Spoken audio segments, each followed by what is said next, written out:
One small thought trickling to the thought of another. The waterfall effect of an idea is forming. One thought of, oh, this small cut will not do anything, can escalate through a period of days, months, or years from self-inflicting wounds or demoralizing thoughts to the thought of taking one's own life. Suicide is often a topic society will choose to push aside until a time arises in which it is a prominent issue in societal times. A mere baraka develops into a topic that is shadowed behind other ideas and issues and ignored until it becomes a present headliner in society: suicide. With preface to a 20-volume suicide note, Baraka uses a unique writing style and organization throughout the poem to depict the emotions encompassing the acts and thoughts leading up to committing suicide. Death, an emotionally irrational topic, brings about many emotions. Suicide is stated by Merriam-Webster, the person who kills himself intentionally. Now the question arises as to why somebody would ever want to end his or her own life. Amiri Baraka writes his poem, a preface to a 20-volume suicide note dealing with the act of suicide.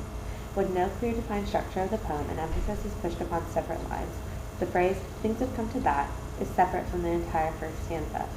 While the first stanza talks of becoming accustomed to life actions, this phrase, being set aside, shows the reader an ultimatum. The ultimatum is one that makes the poem become more realistic. What is the ultimatum being shown? A realization that the speaker's life is now at a final resting place. The fact that things have come to that, the final resting place. The next stanza is filled with the idea of counting, an action often thought of as repetitive yet soothing. Following the stanza, "nobody sings anymore," is placed alone. This line being placed alone is much like a dead stop in the poem. Without anyone singing, the noise of the poem goes silent. Silence is often seen as a representation of movement being halted. This connection between silence and movement ending is how the poem stops at this point in the lines. Each line that is separated from the three main stanzas allows for the poem to highlight the progression of actions.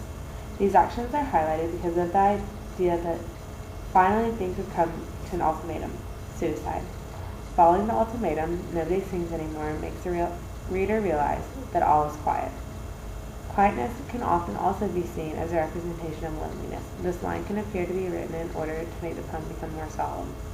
The line being separated from the entire stanza emphasizes the idea of loneliness.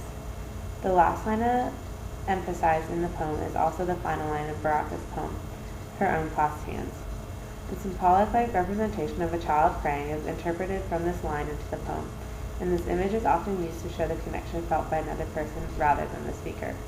Suicide is an act that impacts not only the person who is committing it, but also every person he or she has impacted throughout the years.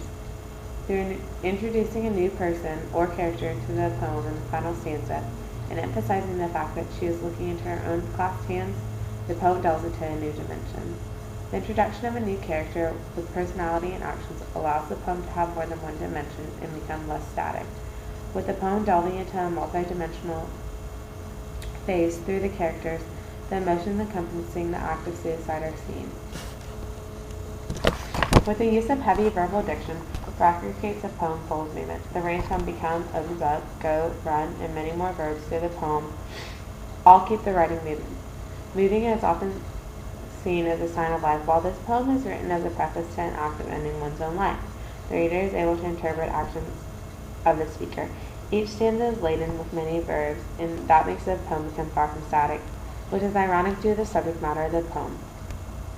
Even though through the end of the poem, Baraka writes with verbs throughout the lines, with only one line in the poem not containing any verbs, or the broad edge, silly music, the wind, including the final line of the stanza. Each line becomes an idea. Individual thoughts link together to form a poem that is an introduction to a suicide note much longer than many. These unique items can represent the individual thoughts each person thinks daily throughout life and then sum up the story of life.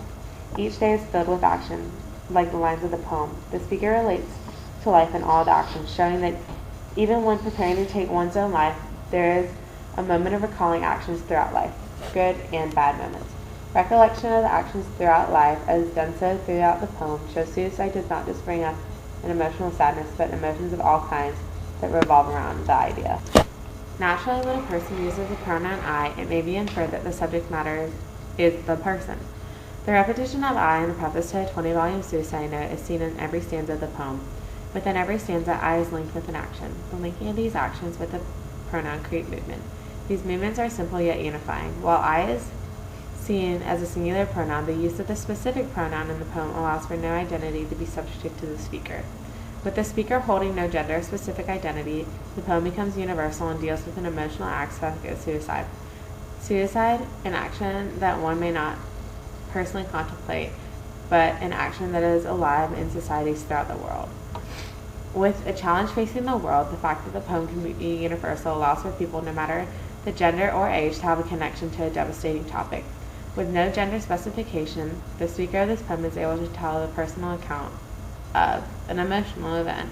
This emotional event is suicide. The thought of suicide encompasses emotions that stem from grief to pain to sorrow to sadness and many more.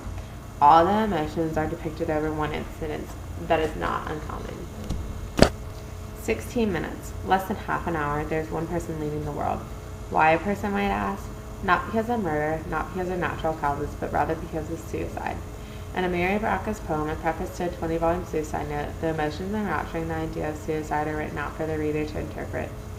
Through a unique writing style and structure, Baraka establishes a poem that is not blinding to any gender and is filled with action. Without having gender specification, these emotions related to suicide become applicable to more than one specific niche in society. Thoughts of counting stars, walking a dog, and checking in on a child are all actions.